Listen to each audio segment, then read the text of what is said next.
Welcome to session 3 of the Living in Love and Faith course. We are in Brighton, a city known for its diversity. Today we're learning about how the Christian understanding of our faith relates to questions of relationships.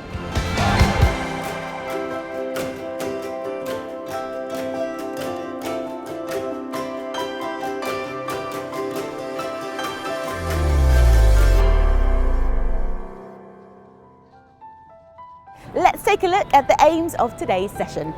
We want to understand how friendship and marriage have their roots in the Bible and the church.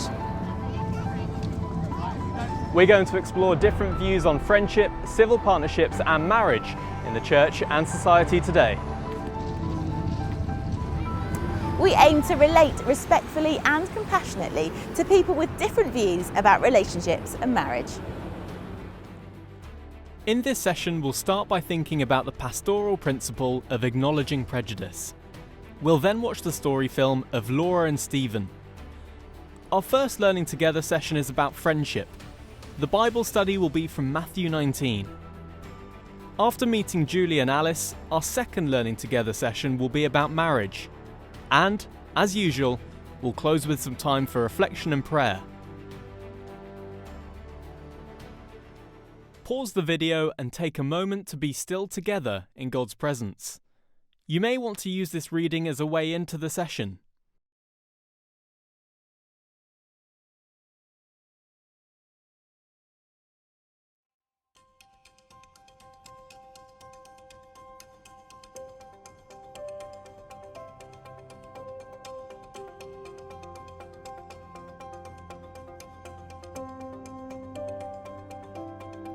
We notice if someone treats us with respect and fairness. We feel understood. We also notice when someone judges us out of prejudice because they don't really know us or love us. One of the striking things about Jesus was his willingness to make friends with and show respect for people who were victims of prejudice. Prejudices can make us selective about who we befriend, but Jesus spent time with despised Samaritans and tax collectors. He was compassionate, respectful and welcoming to them, even when it made him unpopular. All of us are conditioned by our experience in life, both positively and negatively. Often without even realising, we find ourselves making judgments of people with little or no evidence. Sometimes that means that there are people who are invisible to us, or that we consciously or subconsciously avoid certain people.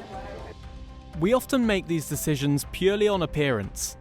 What people wear, what cars they drive, or what hairstyles, skin colour or tattoos they have. Sometimes we focus on certain convictions about politics, theology or diet or education. We assume that we know what they believe and how they behave.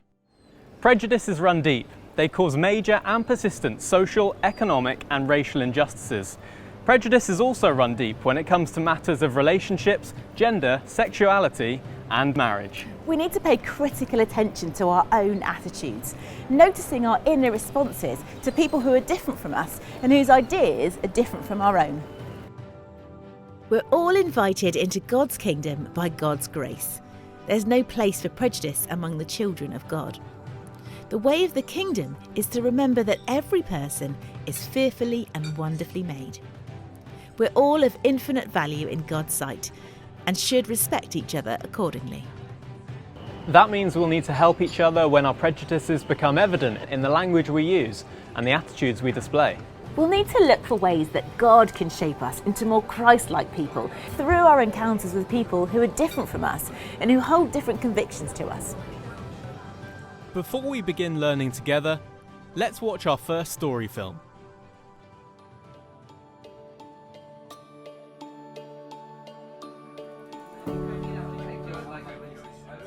I'm an avid camper. After I met Laura, I encouraged her to come with me. She hates it with a passion. Yeah, we'll go do camping and then cry afterwards. We live in Hull. We have 2 girls, Sophie and Willow. They're very loud, bouncy girls. I am 6. I am 4. I work in a cinema. And I am a carer for my mum and stay-at-home mum as well. We met on a night out. I was with my friends walking down the street, started talking to Laura, and I think I chatted you up. Before we got married, we were together 4 years. it was a semi-rush wedding.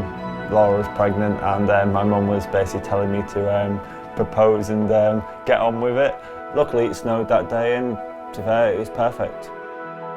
I think we wanted to be married before having a baby because my background was very unstable. So actually marriage was about stability and actually sharing the same name. When you brought up in my family where all three of us had different names, it was something very important to me.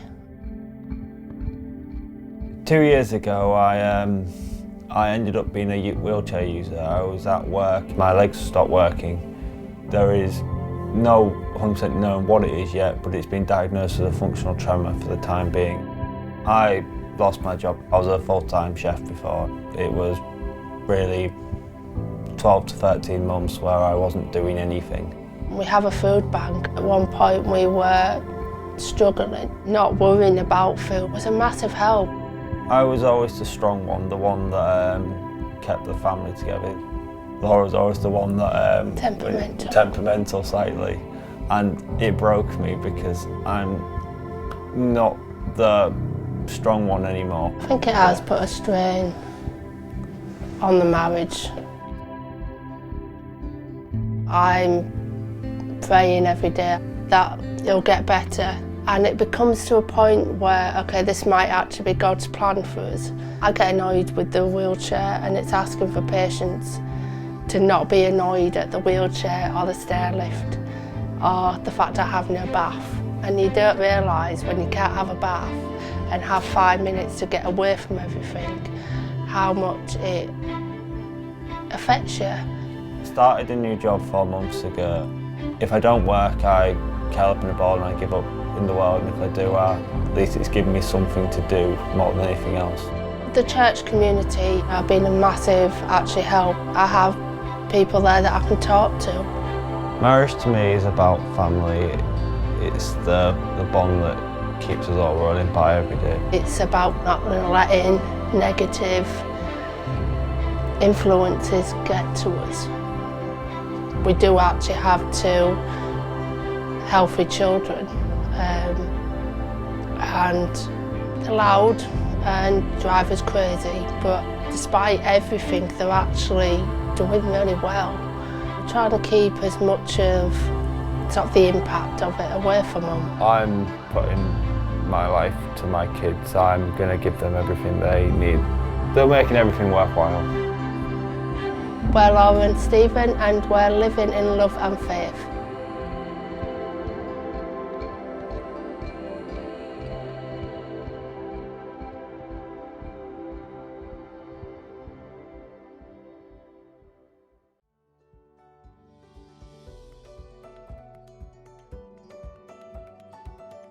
Human relationships, together with our relationships with God and creation, are fundamental to us. They shape our identities. Good relationships help us to flourish and grow. They give us insight into others and contribute to our self-understanding. They challenge and sharpen us. Bad relationships harm us. They can be disabling and destructive. They can destroy our trust of others, bring fear and anxiety, and leave us with pain. So what makes for a good relationship? At its fundamental is love. God, who is love, loved us and the creation into being. And in response to this, we're to love God and to love each other, to love this creation which we're a part of and receive God's love through it. Love is how all relationships flourish.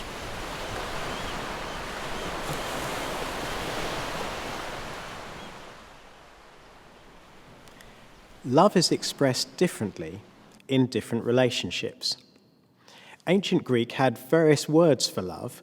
The New Testament highlights agape, the generous and self-giving love seen in Jesus. It is expressed in commitment and faithfulness, and in seeking the best for others, in not putting self-interest first. The more we experience this love in all our relationships, the more we will grow in maturity ourselves. One key relationship is friendship. And all good friendship depends on creating a safe place where people can open their hearts to each other. The Bible shows us many intimate friendships, whether between people of similar age and background, like David and Jonathan, or different ages and ethnicity, like Israelite Naomi and her Moabite daughter-in-law, Ruth. Such friendships are powerful and significant. They bring mutual commitment and enrichment. Where you go, I will go, and where you stay, I will stay. Your people will be my people, and your God, my God. Where you die, I will die. There I will be buried. Friendship is close to God's heart. In the Old Testament, Abraham is called God's friend. Jesus taught about friendship in parables. He gathered around himself friends who were very different from one another.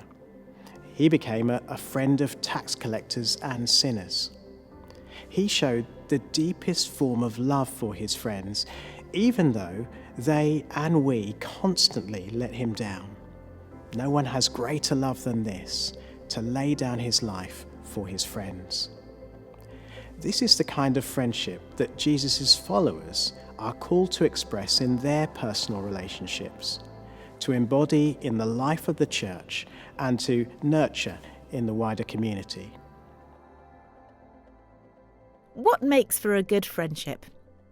What might hold you back from making close friendships? It's over to you. Pause the video and share your thoughts with one another for 15 minutes or so before moving on to the Bible study.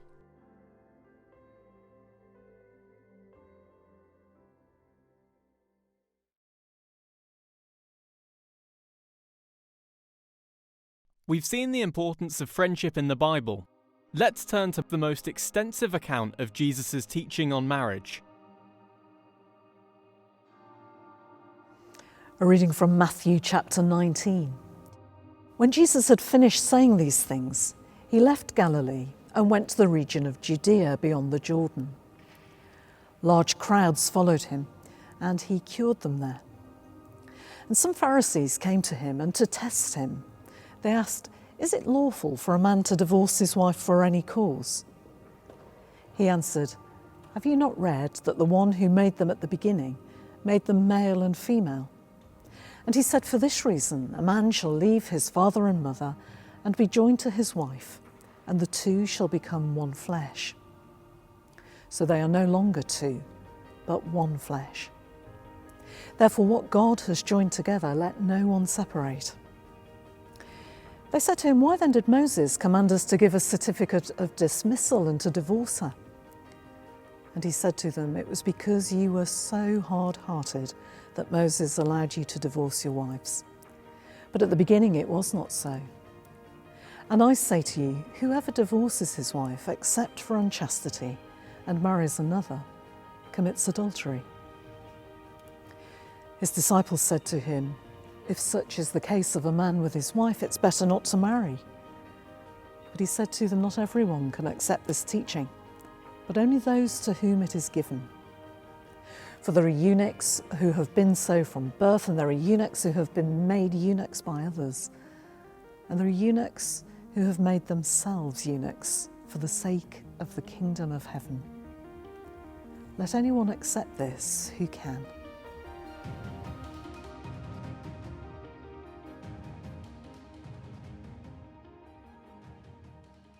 Among the many forms of human relationship, the Bible and Christian tradition show particular interest in marriage. This passage, and the similar one in Mark chapter 10, gives the fullest accounts we have of Jesus' teaching on marriage. And both arise from him being asked a testing question. Jesus responds by quoting Genesis chapter 1 verse 27 and chapter 2 verse 24 to teach that it's God who joins husband and wife together, and to challenge the question's lax attitude for any cause to divorce. In Jesus' day, his fellow Jews disagreed about divorce and remarriage. Some rabbis were very strict, others more permissive, at least for men. And when the Pharisees appealed to the law of Moses, permitting and regulating divorce, from Deuteronomy chapter 24, Jesus explains this as a concession due to sin. He reaffirms God's original purpose in creation, and he effectively offers women protection against unscrupulous husbands. So although Jesus in Matthew's Gospel allows divorce, he gives only limited grounds for it. And he says that remarriage may make the husband an adulterer, an accusation usually focused on women in Jesus' time. And the strictness of this teaching shocks his disciples. And in response, Jesus commends, in his reference to eunuchs, those who, like him, choose to be unmarried for the sake of God's kingdom.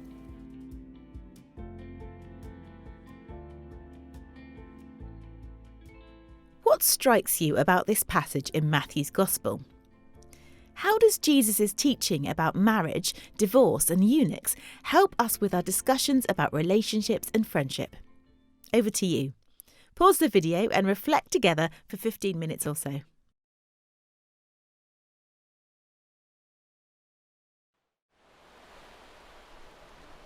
In a moment, we'll explore the different views about marriage that there are in the church today. But first, let's watch another story film.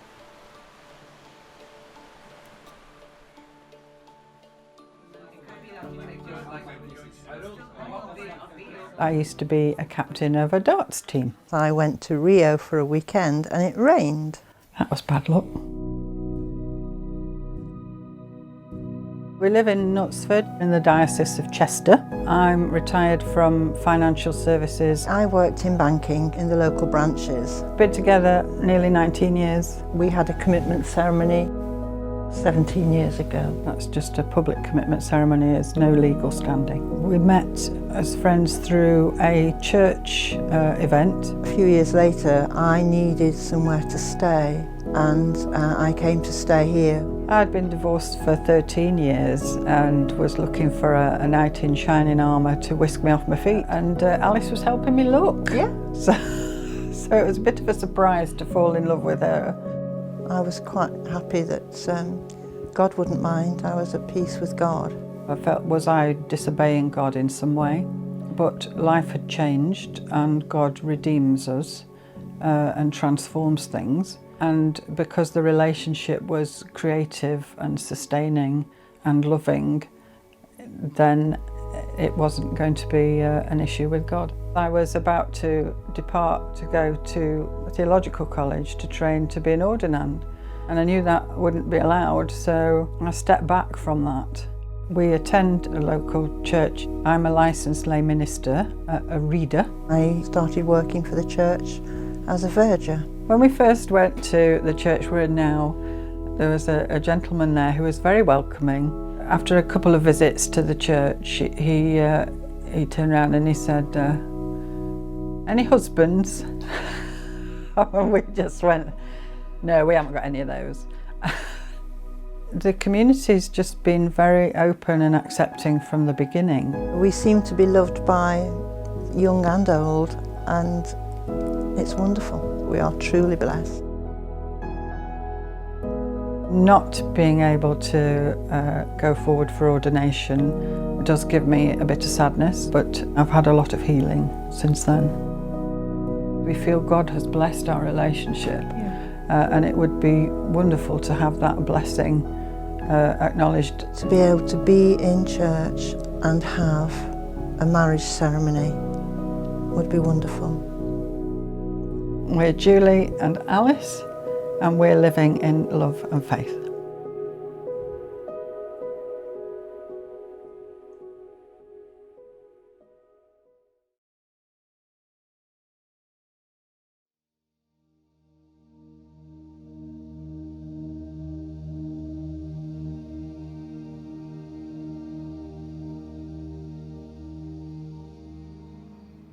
God is love, and those who live in love live in God, and God lives in them.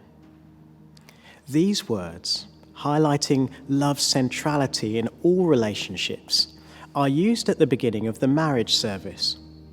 Marriage is a distinctive pattern of loving relationship. Marriage features throughout the Bible. Old Testament marriages were patriarchal, and some were polygamous. They were often based not on romantic love, but on social or political or economic factors.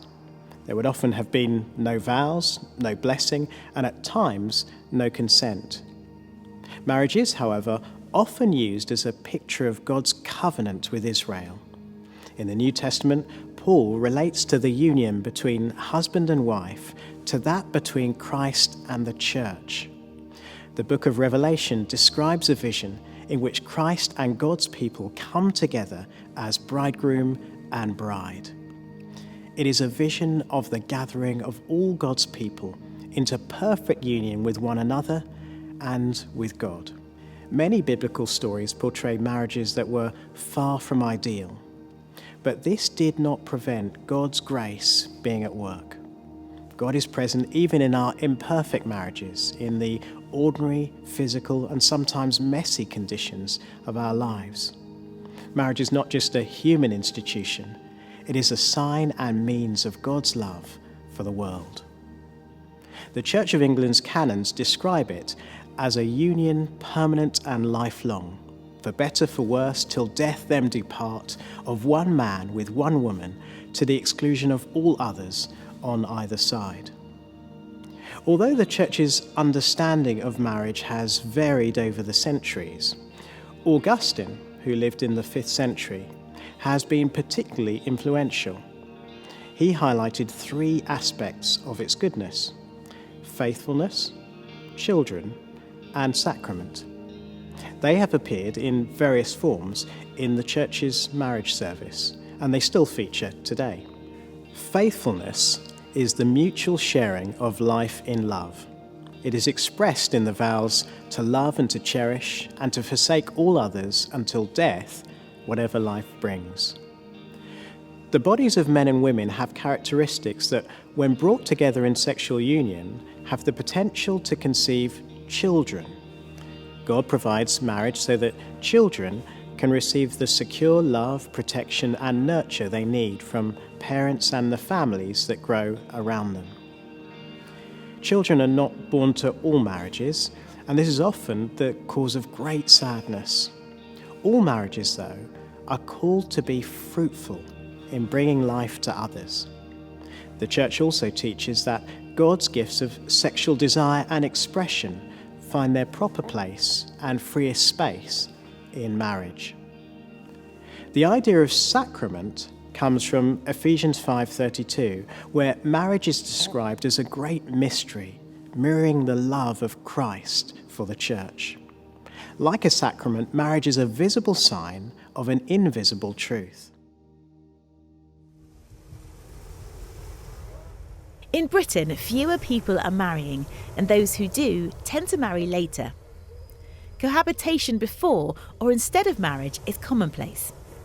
Marriage is still seen, however, to hold out a promise of security, intimacy and mutual care, legally protected and culturally valued. Same-sex couples have been able to enter civil partnerships since 2005 and legally to marry since 2014. Heterosexual civil partnerships were introduced in 2019. The Church aspires to welcome and provide pastoral support to all, whatever their relationships. The Church of England continues to marry opposite-sex couples and recognise civil heterosexual marriages. Committed, cohabiting relationships, civil partnerships and same-sex marriages are not regarded as marriage by the Church, and there are no approved services to celebrate any relationship other than marriage according to the Church's teaching. Many Anglicans support this view on the basis that marriage in the Bible is always a union of a man and a woman, and that same-sex relationships are never commended. Many Anglicans also believe that Christ-like, self-giving love is also seen in other committed relationships, both same-sex and opposite-sex, and argue that there are different ways to interpret the Bible. A refusal to recognise this, especially in relation to gay and lesbian couples, is often experienced as deeply hurtful. Many believe that the Church should affirm faithful, committed same-sex relationships, whether as marriages or in some other way. One of the major questions we must now consider together is whether the Church's pastoral practice or teaching in relation to marriage should change, and if so, how? what stood out for you in this session about marriage? What do you think about relationships, marriage and the church? Pause the video and share your thoughts and questions with each other for the next 15 minutes.